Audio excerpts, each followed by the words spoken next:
no funds in the exchequer. Then customer retention was the next one, because unless customers were retained, inflow of cash will not be there at all. So nutrition was in the form of retention of customer. Then employee motivation to execute the projects, to keep the sustainability. Retention of employee was required because many of the good employees wanted to resign and leave. So if that happened, again execution would have been a problem. So all these priorities we started addressing, and of course we did the damage control exercise in appointing many of the agencies, right from legal advisors to internal audit, management consultants, forensic investigation team and all that. I just prepared a SWOT analysis and presented it to the board as to what are the strengths, what are the opportunities which we can exploit to revive this company. And at the same time, how to downplay the weaknesses and the challenges. You know, I won't call them as threats, challenges, because as we were trying to revive, the other agencies were also embarking upon doing their duties, like summoning the employees, interrogating them, and those employees were the ones who had to help us in reviving the company. You know, it was trying to strike up, and the investigating agencies were writing to customers, asking them to give so much of information. They were feeling frustrated. Why should I be associated with a tainted company? Why not I terminate and get rid of all this headache? So we had to overcome those challenges. You know, earlier banks were giving bank guarantees to Satyam for bidding tenders without being asked. They used to ask, today, do you need any guarantee? But after this scam, when we deputed our executives to go and get guarantees, they were refusing to give. They were asking 125% margin. We said 100% is understandable. Why 125%? No, 100% is to secure our finance, 25% to deal with such a company. You know, so premium for getting the account. So that kind of a thing.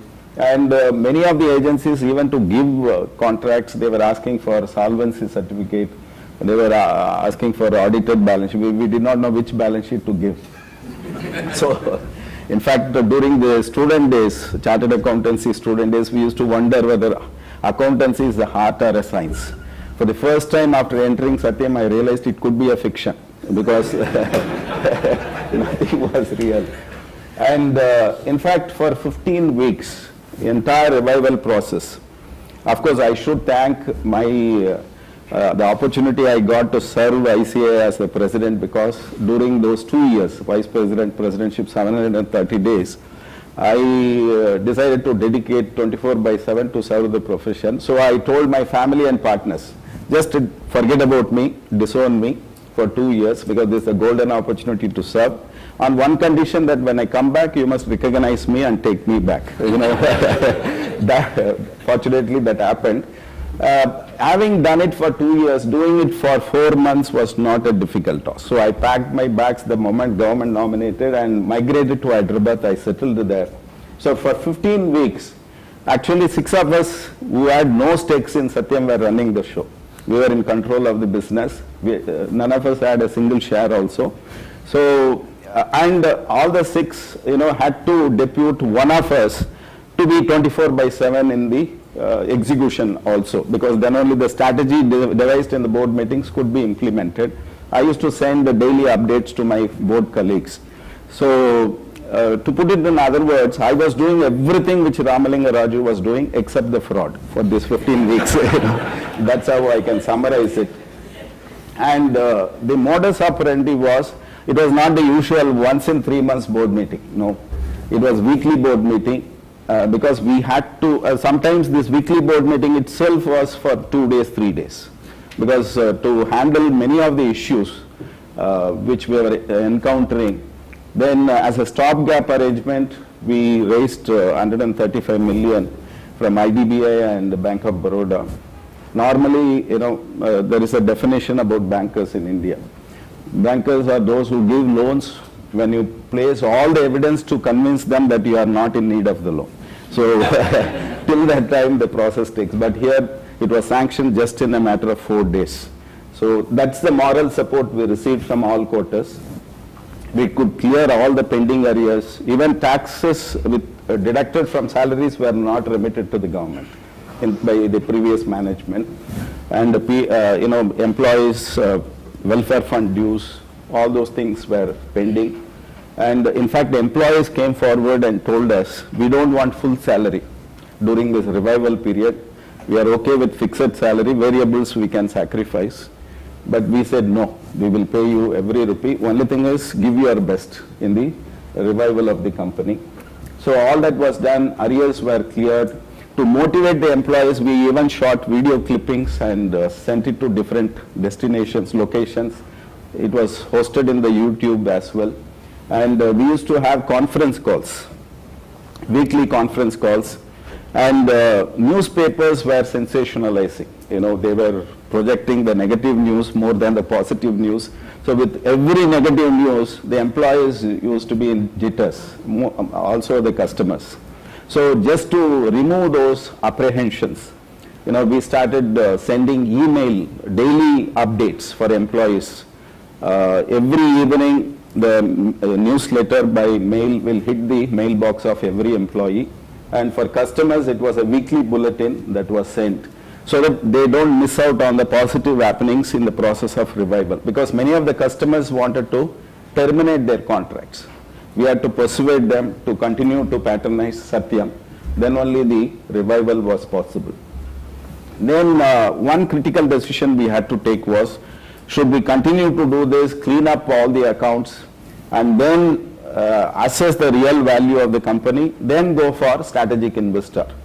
Or alternatively, don't do all this, as is various condition, find a strategic investor so that somebody will infuse the capital and take over the control and run the business, and thereafter all these things can happen. So this was brainstormed in the board meeting, and we felt Satyam is like a patient with multiple fractures admitted in ICU. If you keep wasting your time doing biopsy and that test, this test, the patient may not survive till the time the operation takes place. So immediately better to find a strategic investor. So we chose the second option, and investment bankers were appointed.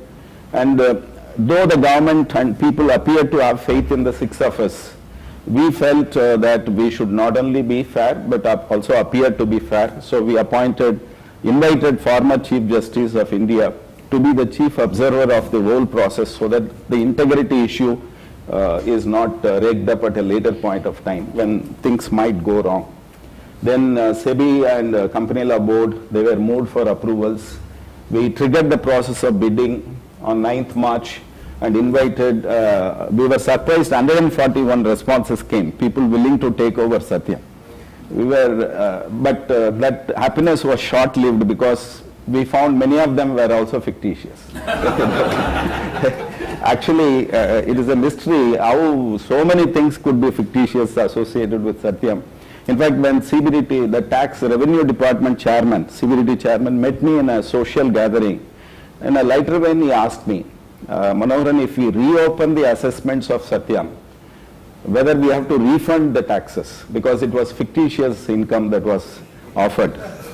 That time I smiled and left it, because anything related to Satyam, one has to be doubly sure before you answered any question. So I kept quiet, smiled and left it at that. Later I realized that was the best thing I could have done, because even taxes were bogus. Taxes, challans were shown as foreign taxes, claimed credit were bogus. So therefore, we did not know whether department has to refund or we have to still pay. That was the kind of a critical situation. And then out of 141, actually 10 were genuine. In the sense, people of some track record to take over Satya. Out of that, 7 we selected, 3 we rejected and sent the documents. 5 only submitted ultimately all the requirements of bidding. Out of the 5, ultimately 2 of them did not get go ahead with by their shareholders. So therefore only 3 remained in the race: Wilbur Ross, L&T and Tech Mahindra. And they wanted information to evaluate this company, whatever way we could provide information. So we created a virtual data room, gave them password to access on the confidential data. We also gave them physical data room where they could inspect the cash flow actuals after the government nominated board took over, and campus site inspection was enabled, and management presentation showcasing the assets, liabilities, claims, because a lot of claims started flowing in after we took over. Legal claims, all those things were happening, and conference calls were entertained from the bidders, prospective, potential buyers, for clarifying their legal and other clarifications. Then we also met them physically on one-on-one basis. Then 13th April, as Subbu was mentioning, that was the D-Day when the bidding date was finalized. See, I used to address the employees, associates on a weekly basis. There used to be few hundreds in the auditorium, different divisions each week. So the last of that was on 7th of March, 7th of April, 1 week before the bidding date. So Oracle group I was addressing in Mahendra Satyam. So a few hundreds in the auditorium and a few hundreds connected in the call. So I gave them an update, and I also told them about this good news. 13th April, you may have a new owner identified. And then Q&A followed, and all the questions were answered. And when I was about to close the call, the conference, one executive raised his hand, and one last question he said. I said, shoot out. Then he asked me, we appreciate so far what all government nominated board has done, but assuming on 13th April, nobody takes over Satyam, what will happen? If the bidding is not acceptable or nobody gives a bidding.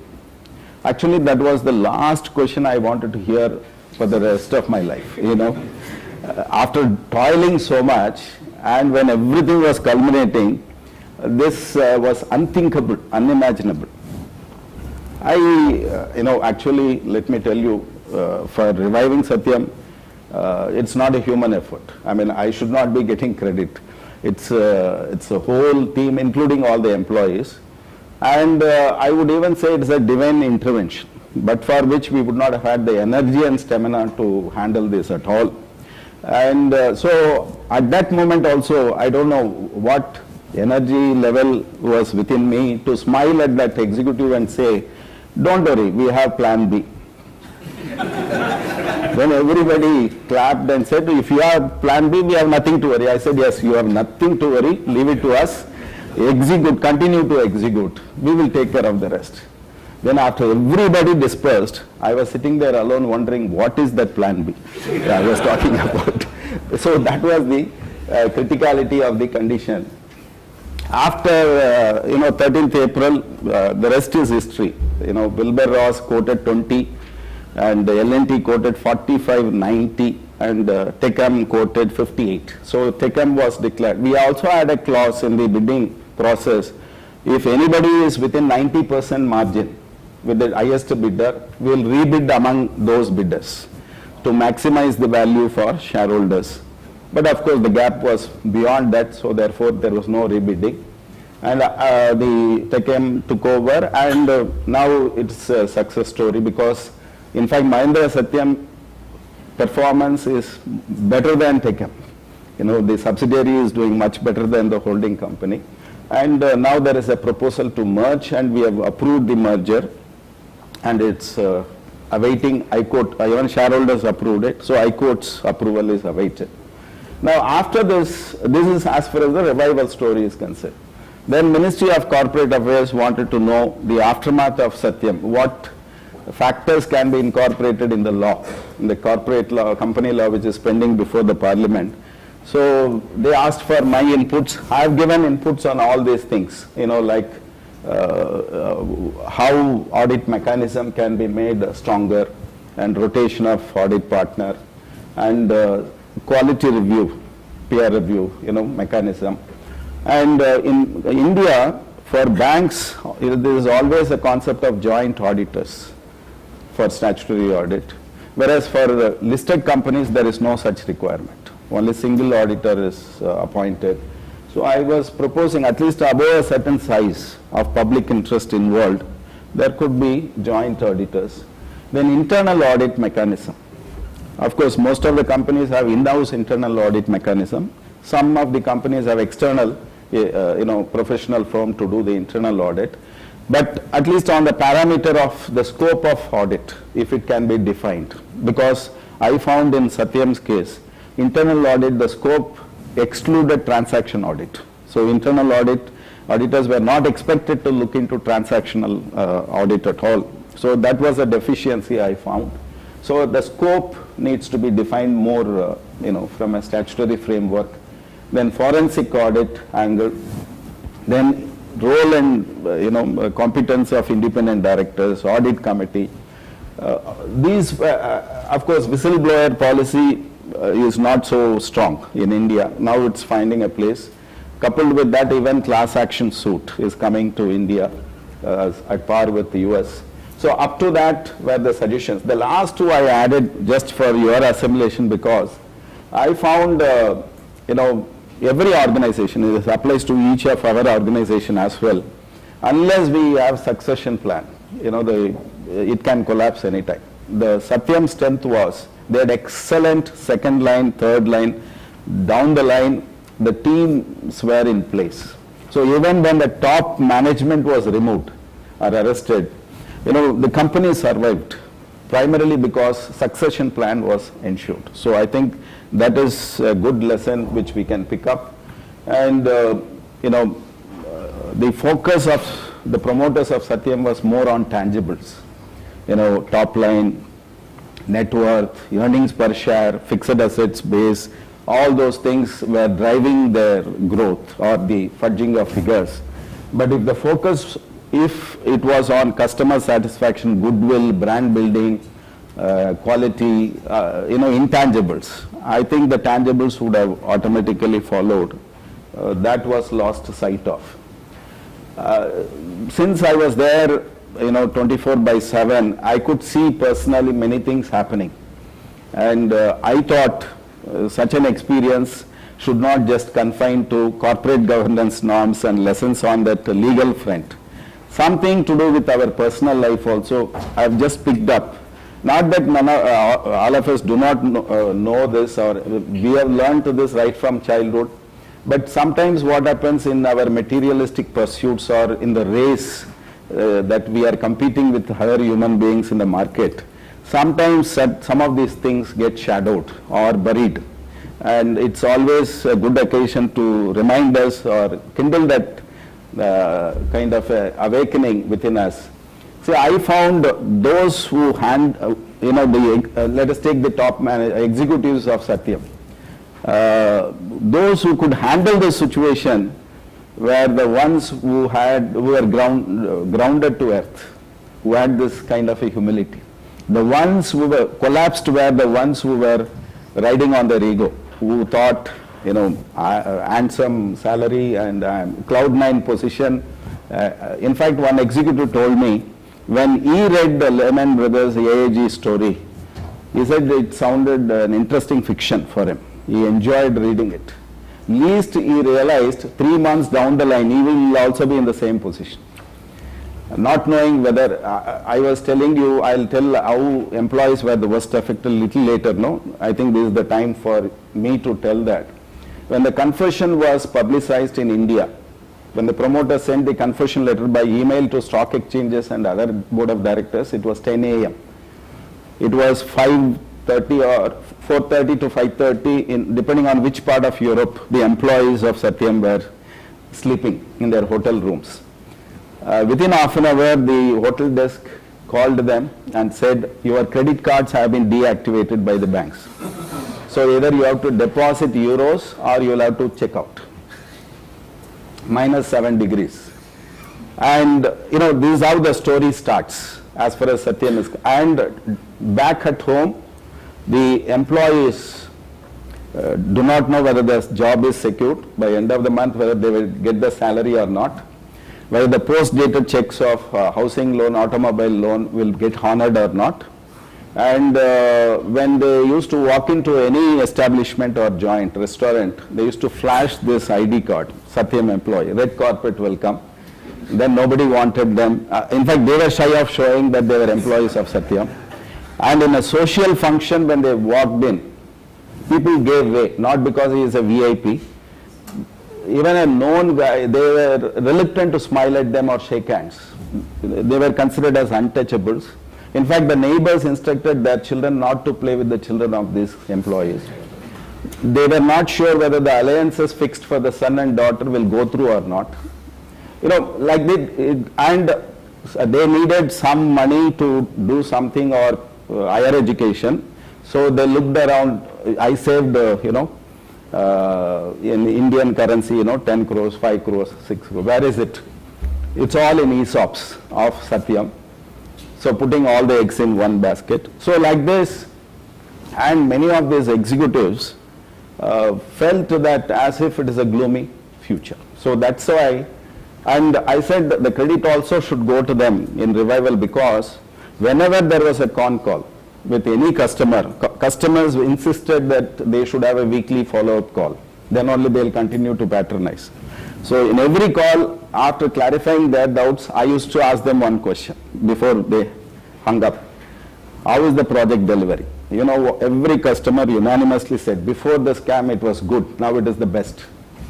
So they gave their heart and soul, because it was do or die situation. And that's what enabled us to continue with this strategy of revival. Otherwise the company could have collapsed like a pack of cards. And of course in life we always get temptations and opportunities. They say opportunities knock rarely, but temptation leans on the doorbell. So it is for us to decide when to open the door. And I think in Satyam, every temptation they thought it is an opportunity, and that's where the problem arose. And you are not answerable for analysts, stock markets, investor. If you are answering your own conscience, I think one could be in the right track. And no doubt we need to adapt, we need to change, because everything is changing, lifestyle is changing, technological evolution is happening, but fundamentals do not change. That has to be static. And I think promoter of Satyam, he listened to his heart in complying with the laws and dealt with people, using them intelligently for the fudging, which should have been the other way about. And in life's balance sheet, in life's books of accounts, there is no contra entry. Every debit should have a credit, vice versa. If you have done one good thing, you are not allowed to do one bad thing. You know, that contra entry is not there in life's books of accounts. Because let me tell you, without taking away credit for this man, Ramalinga Raju, if you look at the good things he has done, you will be astonished. To give you one example, this 108, 104, that emergency medical service facility introduced in Andhra Pradesh, now prevalent in 11 other states, successfully functioning, saving so many lives, touching so many lives, was his idea. The whole thing was funded by him, donated by him, without anywhere reflecting his name. So that, like this, many good things were washed away by just this one fraud that was committed. So that one has to be very careful. And to live beyond your age. You know, first 20-25 years we earn. Next, learn. Next to 20-25 years we earn. But accomplishment comes only when you share what you have learned and what you have earned in life. You know, that's what is important. And then you can live, eternal existence is secured in the hearts of those who got benefited by that goodness. But actually here what seemed to have been done is, instead of loving people and using wealth, if you start loving wealth and use people to make it, then there could be problem. And ability can take you to the top of the world. You know, competence, capabilities, ability can take you, hard work, all that is necessary to go up. But unless it is backed by integrity, character, honesty, the rise will not be permanent. You cannot stay there. The fall could be mightier. So that is another lesson which needs to be picked up. And finally, with good intention, if you attempt, nothing seems to be impossible. Because when we walked into Satyam, we were all discouraged by many, saying it's a sinking ship. Why are you, spoiling your name also? And as Subbu said, many of the customers who were reluctant to cooperate in the initial stages, later gave 100% cooperation. Even Australia, we had many customers. 1 or 2 walked away, but rest all supported. And later in a gathering, I asked them, what made you to support us, listen to us? Because the attitude changed. For that they said, we came to know that 6 of you are picked up from different walks of life, and you are sparing so much time and effort just because it is a call of the government. Without charging 1 rupee, you are doing this. And that made us have a different approach. If these people are doing this, then they are meaning business. I mean, let us take them up seriously and wait and watch. And later we found a lot of positive things happening. That's how we cooperated. So therefore, you know, the lesson, especially to the upcoming young professionals, I want to give is that it may look in the short run that recognition is not coming, that is not happening, this is not happening. But if you persist and if the intention is good, no labor goes unrewarded. It may not come the way you want it, when you want it, but as and when it comes, it will be much better than what you want. So that's how that is the takeaway from Satyam experience. In fact, when I was authorizing check payments to all the agencies who were involved in revival of Satyam, the CFO asked me, you are not taking anything. I said, no, this invaluable lessons and the experience are more, dear to my heart, and the smiles on the faces of the families of these 53,000 employees just cannot be quantified. So that's how, with this, thank you very much. Yeah, please. Hypothetical question. Please. If the merger with Mitas had taken place, would Satyam have still been alive? Possible. Actually, if only the Satyam shareholders knew the real position of balance sheet position of Satyam, they would have approved the merger. Because they would have got all the land bank at least instead of the fictitious fixed deposits. Actually, why they voted against merger? They said ours is a premium company with such huge assets. Why should a land bank company should be allowed to merge? They felt inferior. So that was their line of thinking. But if only that would have come, he needed only one respite, one straw to catch hold and then succeed. If that would have been allowed, then story could have been different. Yes. So there's one more question there. Yeah. Do you need a mic? Right?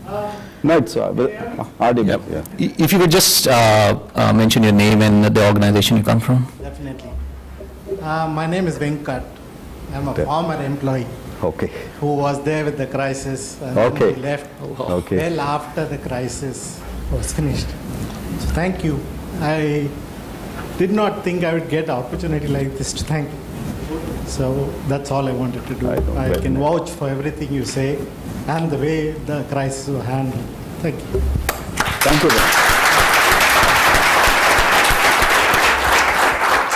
This is your reward. Thank you, Venkat. Thank you. We just have one question from over there. Ranga, do you need a mic? Yeah, okay. Mr. Manoharan, that was a very nice presentation.